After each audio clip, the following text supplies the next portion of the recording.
Hey guys, it's Michelle. I decided that today I am going to do a get to know me video. So what I have actually done, I looked at some of the videos that were like the 10 to 15 get to know me questions or whatever. And I'm just going to be honest, I didn't feel like you would get to know me at all with those questions. Like, who named me? I don't know.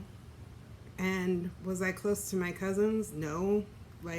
So I wanted to go through and answer questions that you would really get to know me as a person. So I actually went through a couple of different questionnaires on Pinterest, and I have 20 different questions, I think.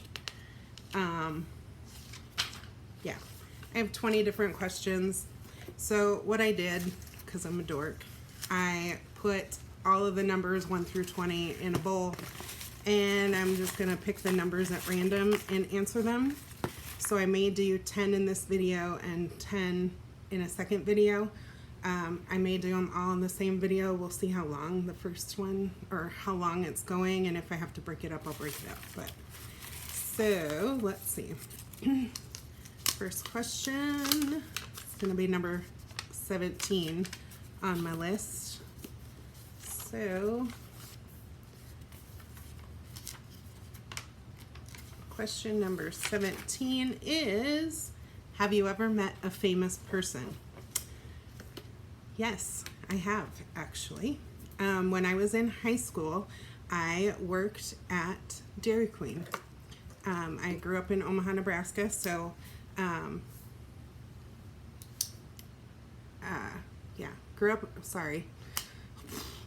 grew up in Omaha, Nebraska.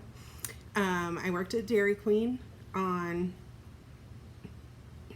92nd and Blondo, I believe. I think that's where it was. God, that was a long time ago. And while I was working there, my manager came to me and said, make this guy an ice cream cone and make it your best cone that you've ever made. And I was like, okay, who is this guy? That guy happened to be Warren Buffett. Warren Buffett loves Dairy Queen, loved coming to that Dairy Queen, and I believe he owned some part of that Dairy Queen as well. I don't know if he still does or not. I believe he does, but so he said, make yourself an ice cream cone and come sit down with me. And so a couple of us that were working that evening got to have ice cream cones with Warren Buffett and learn all about him. So that's my little tidbit of information. Let's see. Next question is number 6.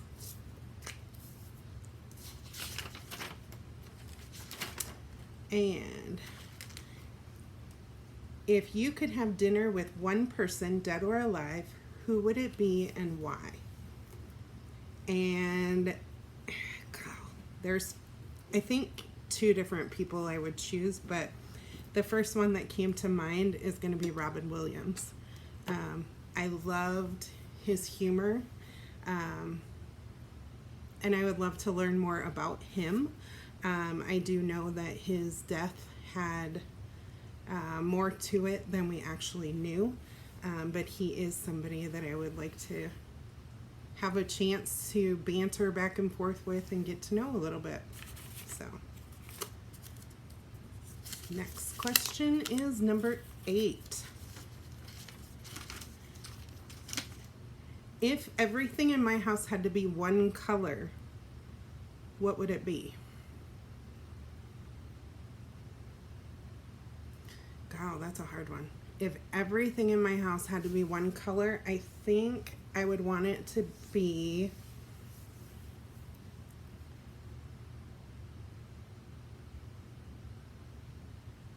I'm just going to say it. I'd want it to be purple, but I'd want it to be varied colors of purple. Can we do that? I don't know. It's my question and answer. So I would do 50 shades of purple because I think it would be fabulous. And why not have a purple house? So, because there's some really pretty dark purples and there's some really pretty light purples, and Okay, next one, number 19.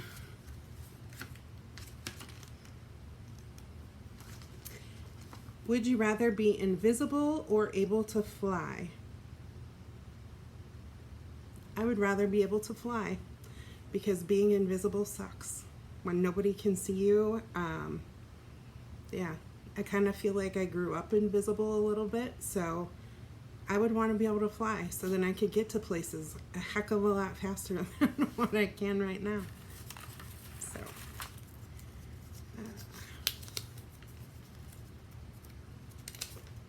number 2. What piece of advice would you give to 5-year-old you? Piece of advice would be to never stop playing. I really truly believe that when I made my coloring book, the one thing that I wanted to do was connect to that inner child, to that inner 5-year-old, and to be able to play and to laugh and to draw while I did that with no inhibition whatsoever was the most freeing thing that I could have possibly done. So to that 5-year-old me, keep playing because it's going to be worth it.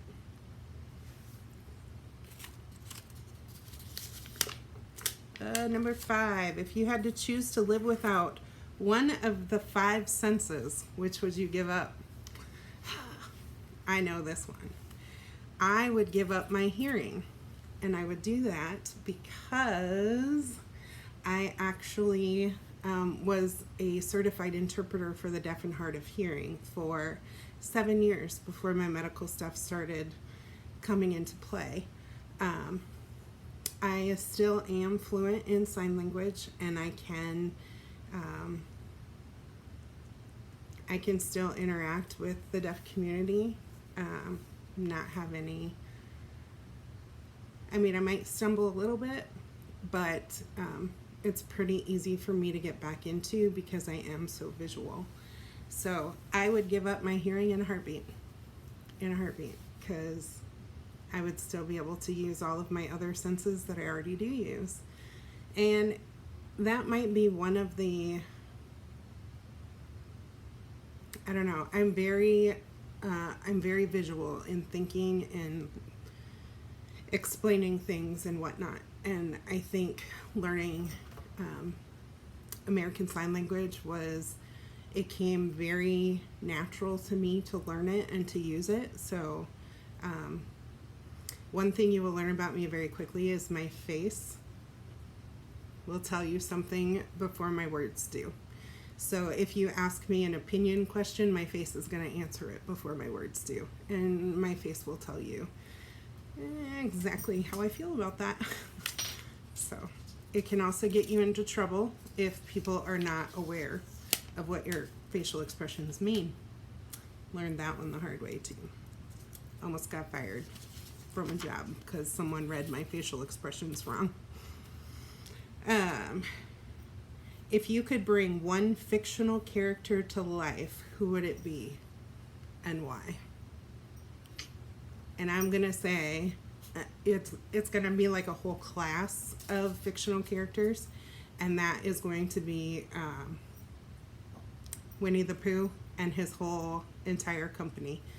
And the reason I would want to bring them to life is because, have you heard their quotes? Like, it's just brilliance in little characters, and I would love to have like a whole crew like them, like, you know, someone who's a little bit more anxious like Piglet, and someone who's a little bit more depressed and like Eeyore, and the bouncy, fun, energetic Tigger, and, you know, like the wise owl. Like, I think it would be good to have a group of people to hang around like that. Good influence, in my opinion. Let's see, number 3. How do you like to relax? I think my best way to relax is to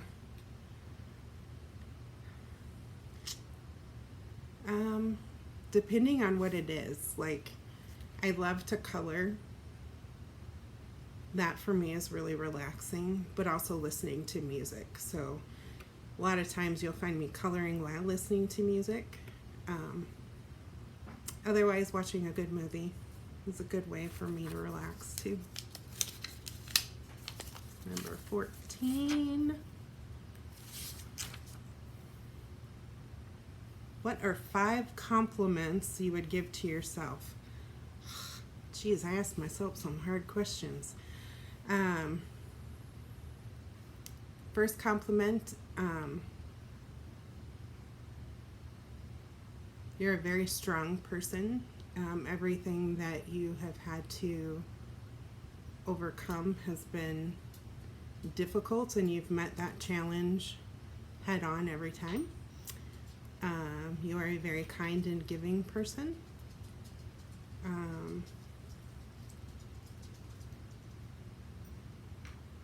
You have a great sense of humor. Very hard worker. And I love your ability to always try and keep things more positive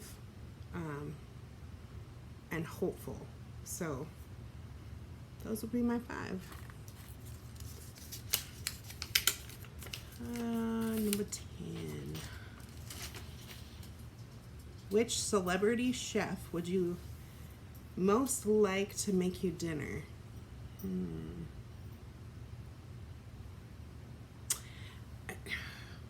I think the celebrity chef I want to make me dinner is Gordon Ramsay. He's a man that knows what he wants. He knows how to cook, and he's good at it. But he also is going to make those around him better cooks as well, and he's not going to sugarcoat anything. He also isn't going to buttercoat anything unless that's what it's supposed to be coated in. So I like me some Gordon. Let's see. Number 9. If you had a warning label, what would it be? Well, I already have a warning label. It's my red hair. Goodness.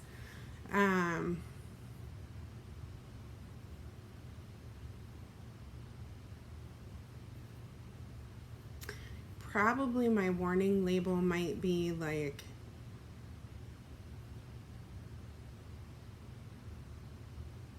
complex individual,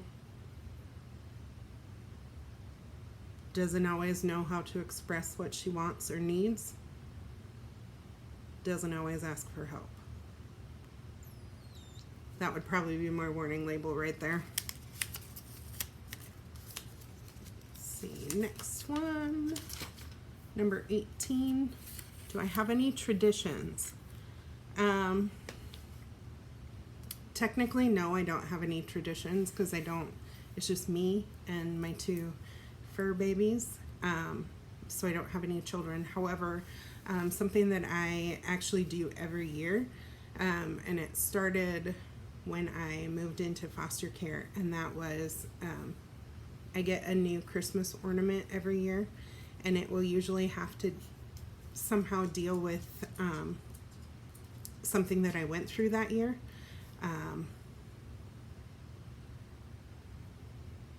Or just something that really appealed to me that year. So, but a tradition that I do now that I am part of this wonderful crafting community is I do want to send Christmas cards this year. So get ready, because Christmas is my jam and I love me some cards. So you're going to be getting some. 15, early bird or a night owl? You will learn very quickly. I am a night owl. I hate mornings. Mornings for me are very, very difficult. It's hard for me to get my body to shut down at night. It's really hard to wind down. That being said, it's really hard to start up in the morning. My nights aren't always restful. and so that can make mornings more difficult for me. So anybody that kind of really knows me knows that after 10 a.m. will be my best. Before that, unless I've stayed up for the whole night before. But otherwise, I am a night owl. I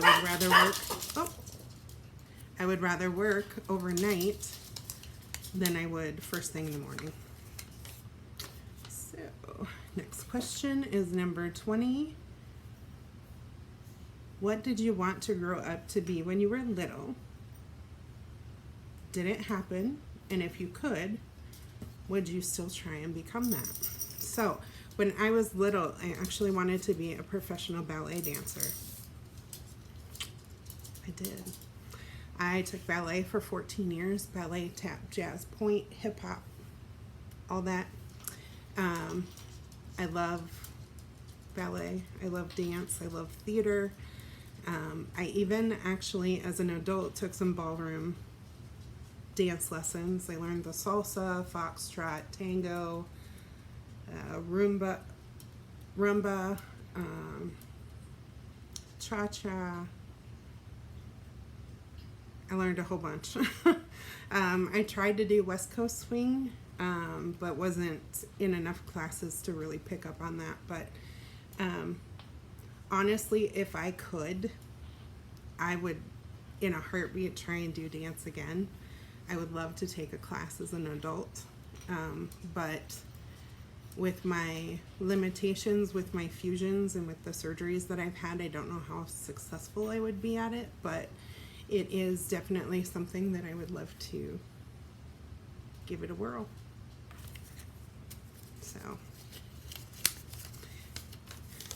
13. Where all have you lived? Well, let's see. I grew up in Omaha, Nebraska. I lived in South Omaha growing up, and then I went into foster care and lived in West Omaha. Went to school in North Omaha. Then I went to college in Davenport, Iowa for a year, and then transferred schools and came to college here in Sioux Falls, South Dakota, and this is where I have stayed. I did stay with a friend of mine for a summer for 3 months in Denver while I was in college. And then, yeah, that's all the places I've lived. Not very many. I would love to live, I think I would love to live on the East Coast, to be honest. I know that it's really kind of a scary time right now, but it is someplace I would love to live. Number 1, if you could make one change in the world, what would it be? That there would be no autoimmune issues. And yeah, that would be my biggest. No autoimmune or no chronic health problems, I think would be my biggest.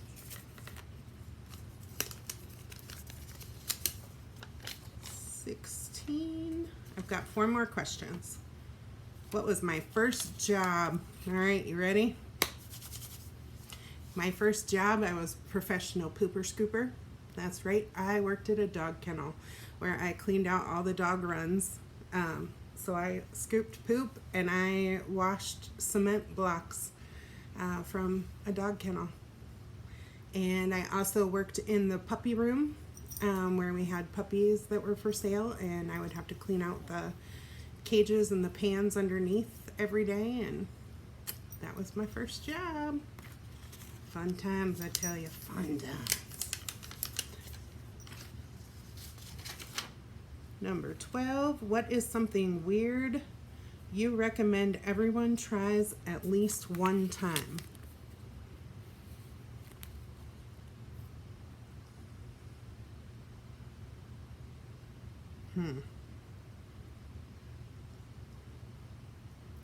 That's a tough one. Jeez. First thing that comes to mind is going to be carrots and peanut butter. Same as celery and peanut butter. I think carrots and peanut butter go together well too, especially the baby carrots because they're a little bit sweeter. So I do like dipping my baby carrots in peanut butter. Creamy peanut butter, not chunky. If you have peanut butter on celery, it's chunky. It's just a preference.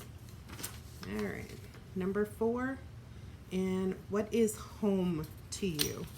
And I put home in quotes. Home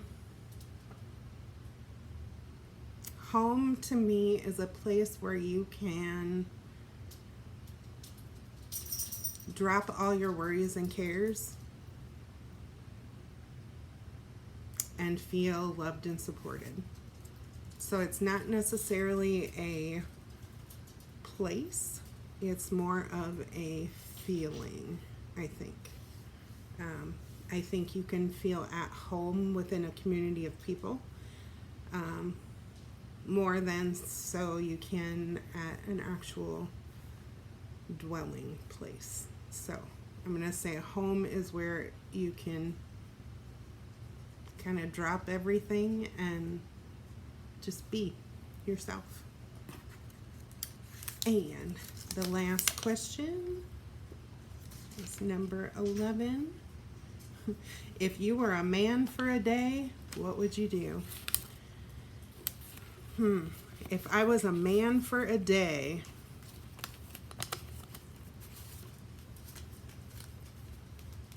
well, the first thing I would do would be pee standing up. And the reason I say that is because when I was little, I tried it, and